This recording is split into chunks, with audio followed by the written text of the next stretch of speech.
Hello बच्चों, आज हम पढ़ेंगे शुक शाको दंता का लास्ट पार्ट।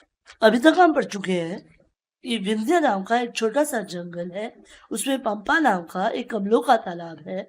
वहां पर शाल्मली के एक पेड़ में एक तोते का बच्चा रहता है जो अपनी आत्मकथा सुना रहा है। जब उसके जन्म के समय उसकी माता मृत्यु को प्राप्त हो गई, तब पिता उसका पालन पोषण कर रहे हैं। एक दिन अचानक वहां पर बहुत शोर हुआ, तो बच्चन ने देखा बाहर बहुत शोर है। तो शोर क्यों है?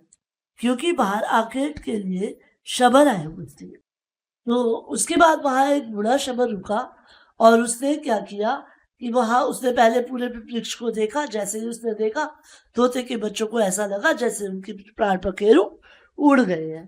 उस शबर ने उसके पिता को भी पकड़कर बाहर निकाला और मारकर पृथ्वी पर फेंक दी। फेंक देने के कारण जब वो बच्चा नीचे गिर गया, तो उसने अपने आप को सूखे पत्तों की राशि के ऊपर गिरे हुए देखा।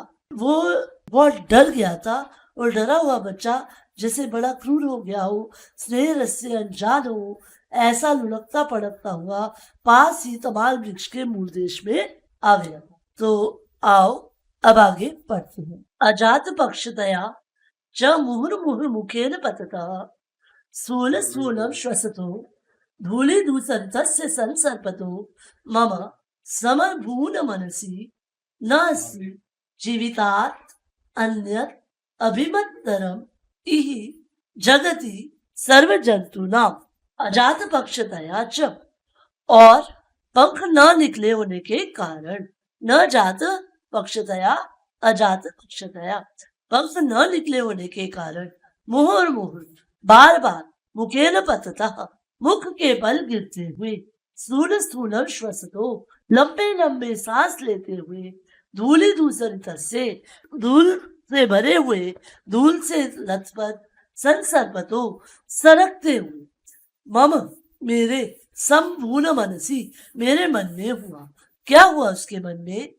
मतलब उसके पंख नहीं निकले थे, बार बार मुंह के बल गिर रहा था, लंबे लंबे सांस ले रहा था, धूल से भरा हुआ था, लेकिन धीरे धीरे सरक रहा था।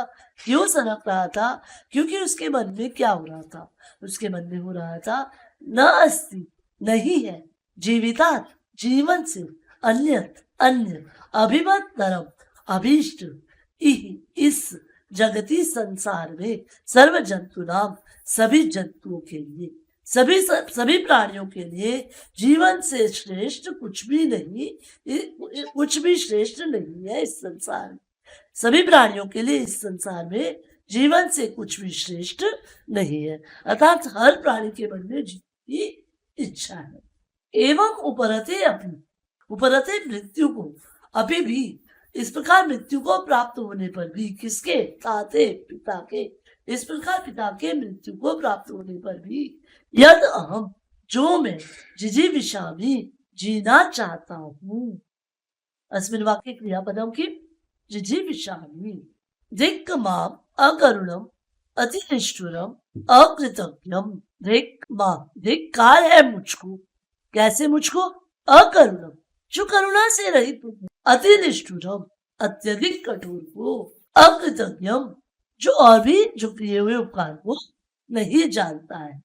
तो धिक्कार है मुझको जो करुणा से रहित हो गया है, जो बहुत कठोर है और किए हुए उपकार को नहीं जानता है। तो उसने अपनी विशेषताएं क्या बताइए?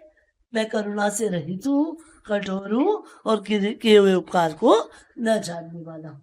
खलम ही खलु मेरे हृदय, खलम दुष्ट क्योंकि खलु निश्चयी में मेरा हृदय, क्योंकि मेरा हृदय निश्चय ही दुष्ट हो गया है।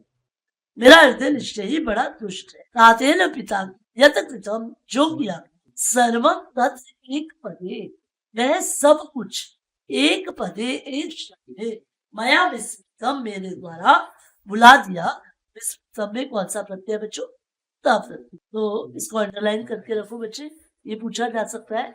इसी लाइन को यत, तातेन यत कृतम, कृतम में भी त प्रत्यय, तातेन यत कृतम सर्वम, तो कृतम को भी अंडरलाइन कर लो और स्मृतम को। सर्वथा न कंचित न खलि करोति जीवन शा, सर्वथा सभी प्रकार से नरनरी कनिकरोती, दुष्ट बना देती है। जीवन आशा, जीवन की आशा सभी प्रकार से किसको दुष्ट नहीं बना देती है? जीवन की आशा। यत ईदृक अवस्था में, जो ऐसी अवस्था में भी माम आयास्यति, मुझको अभिप्रेरित कर रही है, जला विनाशा, मुझको जल पीने के लिए प्रेरित कर रही है। मतलब उस बच्चे की इतनी बुरी दशा है कि उसे चलना भी मुश्किल हो रहा है, वो धीरे धीरे सरक रहा है क्योंकि उसे जल पीना है।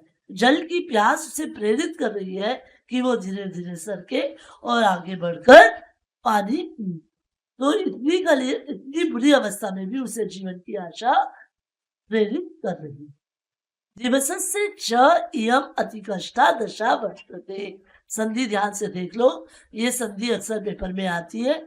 च जमा इयम जमा अतिकष्टा, च जमा इयम गुण संधि है। दिवसस्य दिवस दिन की, च और इयम यह, अतिकष्टा दशा, यह अतिकष्टा दशा विशेषण विशेष भाव है। बहुत कष्टकरी दशा है, यानी दिन की बहुत कष्टकरी दशा है। आतप संतप्त पांचुला भूमि, धूप से व्याकुल और धूल से भरी हुई भूमि है। और भूमि भी कैसी है? जो धूप से व्याकुल है और धूल से भरी हुई है। तो ये भूमि की विशेषता है, यानी यह विशेषण विशेष भाव है। पिपासा आवसन्नान, प्यास के कारण व्याकुल। गंतुम अनल्पम, चलने में समर्थ नहीं है। मेरे न नहीं, अलम बस, अंगानी अंगकानी अंग, प्यास के कारण मेरे अंग जरा सा भी चलने में समर्थ नहीं है। अप्रभु, स्वामी नहीं रहा। अस्मि, हूँ। आत्मना, अपना, अपना स्वामी नहीं रहा। ऐसा लग रहा है जैसा मेरे अपने शरीर पर कोई नियंत्रण नहीं है, अर्थात मैं अपना स्वामी नहीं हूँ, क्योंकि मुझे बहुत प्यास लगी है और प्यास के कारण मेरे अंग जरा सा भी चलने में समर्थ नहीं है। सीधती मेरा हृदय बहुत दुखी। कितना सुंदर वर्णन है यहाँ, अपने हृदय की व्यथा कथा को कैसे बता रहा है। अंधकारता उपयाती में चक्षु, मेरी आंखों के आगे, मेरी चक्षु आंखों के अंधकारता उपयाती, मेरी आंखों के आगे अंधेरा छा रहा है। अस्मिन् वाक्ये क्रियापदम की उपयाति। अभी नाम खलो विधिर अनिच्छतो अपि, मे मरणम अद्यैव उपपाद्ये। अभी भी नाम खलो दुष्ट, विधि भाग्य, दुष्ट भाग्य भी, अनिच्छतो अपि, इच्छा न होते हुए भी, मे मरणम, मेरी मृत्यु, अद्यैव उपपादयेत, आज ही कर दे। ऐसा लग रहा है कि ये दुष्ट भाग्य भी इच्छा न होते हुए भी मेरी मृत्यु आज ही कर देगा। अर्थात कि मेरी इतनी बुरी हालत है कि मैं आज ही जैसे मृत्यु को प्राप्त होने वाला हूँ। बेटा ये चित्र देख रहे हो, अब ये तोते का बच्चा चित्र में एक मुनि कुमार के हाथ में है। तो देखो आगे क्या घटना घटती है। एवं इस प्रकार चिंतयति, सोचने पर, ऐसा सोच ही रहा था तो क्या हुआ, मेरे ऐसा सोचने पर, हारित नामा जाबाल मुनि तन्या, हारित नामक जाबाल मुनि का पुत्र सव्यो भी अपर कुमार कही, अपनी हम उम्र दूसरे मुनि कुमारों के सहसा, सह के योग में तृतीया विभक्ति, इसलिए मुनि कुमार कही में तृतीया विभक्ति।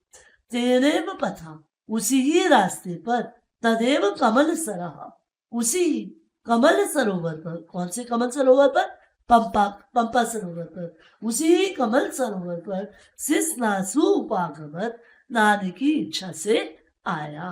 तो क्या कह रहा है तोते का बच्चा? वो कह रहा है अब मेरे मन में ये सब चल ही रहा था तो क्या हुआ, अचानक वहां हारित नाम के जाबाल मुनि का बेटा अपने साथियों के साथ, अपने हमउम्र मुनि कुमारों के साथ उसी रास्ते पर स्थान की इच्छा से वहां आया। प्रायेण अकारण मित्राणि अति करुणाद्राण च भवन्ति सतां चेतांसि। प्रायेण, प्रायः, अकारण, बिना कारण के ही, मित्राणि, सभी के मित्र, अति करुणाद्राणी, बिना कारण के ही सबके मित्र और दया करने वाले भवंती होते हैं। सताम चेतांसी, सज्जनों की हृदय, सज्जनों की हृदय तो बिना कारण के ही सभी के प्रति मैत्री भाव को रखते हैं और करुणा भी करते हैं। यथा स तद अवस्थम अवलोक्य मां सरस तीरम अनाययत, उस अवस्था में देखकर, अवलोक्य देखकर, माम मुझको, क्योंकि उसने मुझको उस अवस्था में देखकर, सरस तीरम अनाययत, सरोवर के किनारे ले आया। उस अवस्था में मुझको देखकर सरोवर के किनारे ले आया। यहाँ पर ध्यान से देखो, तत् द को त हो गया, तत् यहाँ पर अ भी है, अवस्थम अवलोक्य, अवलोक्य में लप रखते हैं। सरल तीरम अनाययत, आधे स को विसर्ग, तीरम अनाययत, तो क्या किया उसने? क्योंकि सज्जनों का हृदय बड़ा दयालु होता है, वे बिना कारण के ही मित्र होते हैं, तो इसलिए मुझे उस अवस्था में देखकर सरोवर के किनारे ले आए। स्वयं च आदाय, और स्वयं लाकर, क्या लाकर? सलिल बिंदुन अपाययत, पानी की बूंदे मुझे पिलाई। स्वयं पानी की बूंदे लाकर मुझे पिलाई। सब उपजात प्राणम मां, और जब मेरे में प्राण पैदा हो गई, तो जब पानी मेरे अंदर गया तो मेरे अंदर प्राण पैदा हो गए, तो सब उपजात प्राणम माम छायायाम निधाय अकरोत स्नान विधि, और मेरे में प्राण उत्पन्न होने पर मुझे छाया में रख दिया और स्नान किया। तो जब प्राण मेरे में पैदा हो गए तो मुझे छाया में रखा और स्नान करने चले गए।